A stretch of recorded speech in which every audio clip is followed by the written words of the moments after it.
Hanging out in the Lazy Boy Green Room, we have Alison Sudol, a.k.a. A Fine Frenzy. Her new album, One Cell in the Sea, and she played at the Crystal Ballroom with Rufus Wainwright and Sean Lennon, so we thought, let's get to meet this lady. And our first question is, we had the same problem with Bye for Fighting. I never know how to address artists that are humans that have a group name like that. Are you yourself a Fine Frenzy? No, it's music. You don't have to call me a Fine Frenzy. So, and there's no like me referring to myself in the third person or doing anything weird like that. It's a name. It's the music is an entity. so I can call you Alison then. Oh please, I can call you Fine or Frenzy. No, that would be very Whatever. weird. People have called me Fine Frenzy, and I'm like, well, that's not my name, but you can. I'll take it. It's better. At least people know. But there's a noble intention behind it that you talked about, and that is when you really feel like an artist, you want the music to belong to the people who are listening. I think that's such a gift to listeners to be able to sort of separate the person who creates it and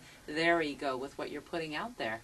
Well, thank you. I'm glad you appreciate that. I mean, it's, honestly, I think that music it's such an important part of my life, and sometimes when I feel like there's so much of an artist's own experiences in it, and to the point where it's so detailed that you can no longer relate to it, then you start to feel kind of alienated by it. And I just thought if you started out right by having the name separate, then you can go in that direction. Your record just came out, and I get the sense you're just beginning, and I really am keying on your excitement. It's so contagious, and I don't know about you, Sheila, but I love it when we have new artists that are still thrilled over the fact that.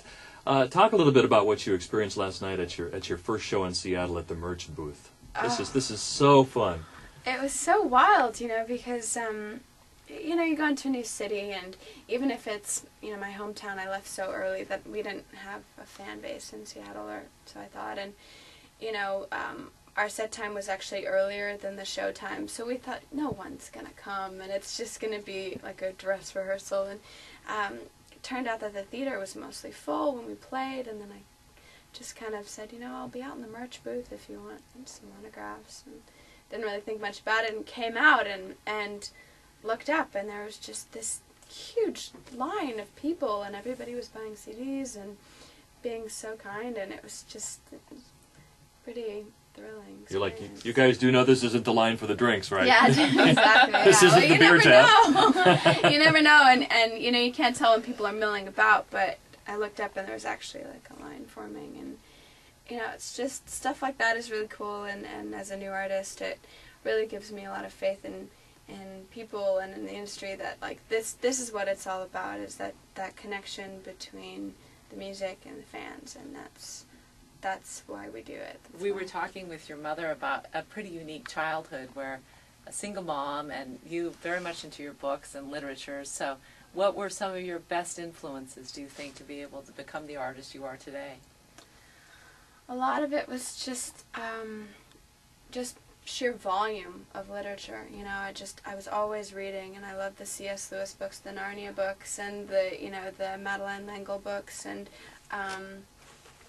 E.B. White and Louisa May Alcott, and just getting all those words in, and all those different pictures and those different stories, and by the time I was 12 or 13, I felt like I had lived 1,000 lives because I had read so many books, and it doesn't even really matter what you're reading, I think, as long as you're reading and you're just absorbing this beautiful language that we have that I feel is on its way out if we're not careful, just with emailing and text messaging, and it's all kind of going down the drain, so it's good to keep that up, which is why I read a lot of classics. You are a beautiful woman, and I mean, you're custom made for videos. You're in the right business, but I'm curious, how much control do you have over how you're going to be portrayed in your videos?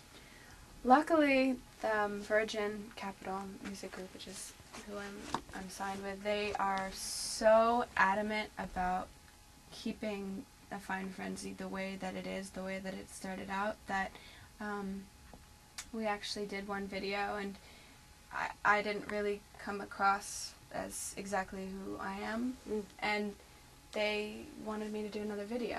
Oh, fantastic. And for me, I was just like, are you guys serious? This is not normal industry standard at all. This is pretty incredible, and And so I worked with one of my really good friends. He's a director, and we've been talking about working together for a long time, and he works with his brother, and we just went out and took a handheld camera and made a new video, and now it's up on VH1, and you know, I think that's the way that things work out best, is when they are really organic, and that's the way the whole project has been.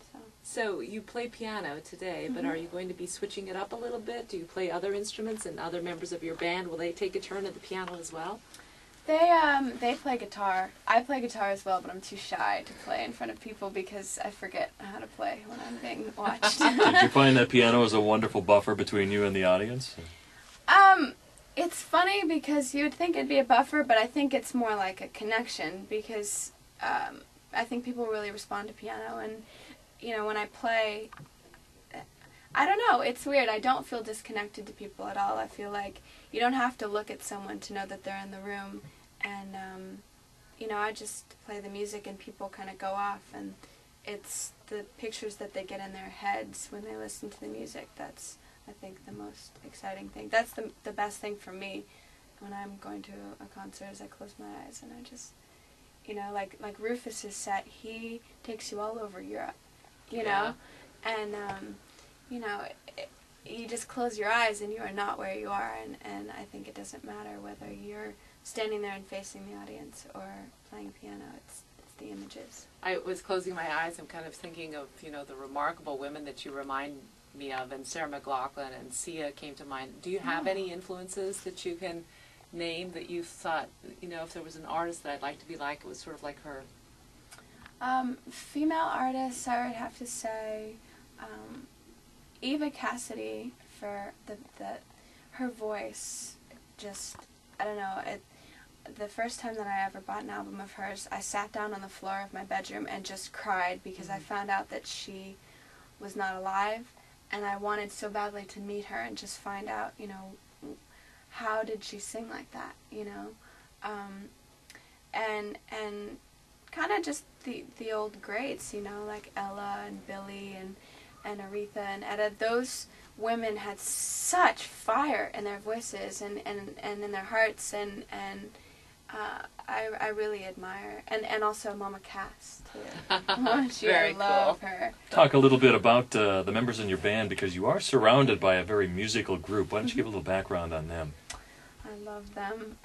Stephen LeBlanc is he plays keyboard bass on the Rhodes, and he also plays kind of the sonic landscape, as I call it. He's the man with 12 hands, literally. I don't know how he does it.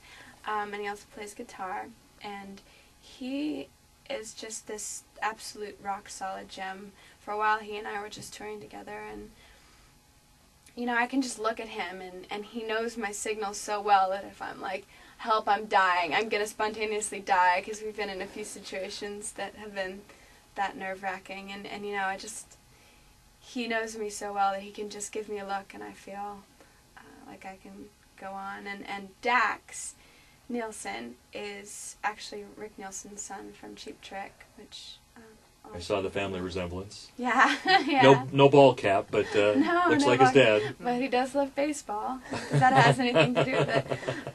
But he is so fun and wonderful, and just is opening up musically. Like every day, he, I don't know, like last night we were having a little sing-along in the bus from Seattle to Portland, and he was playing guitar, and I was like, what?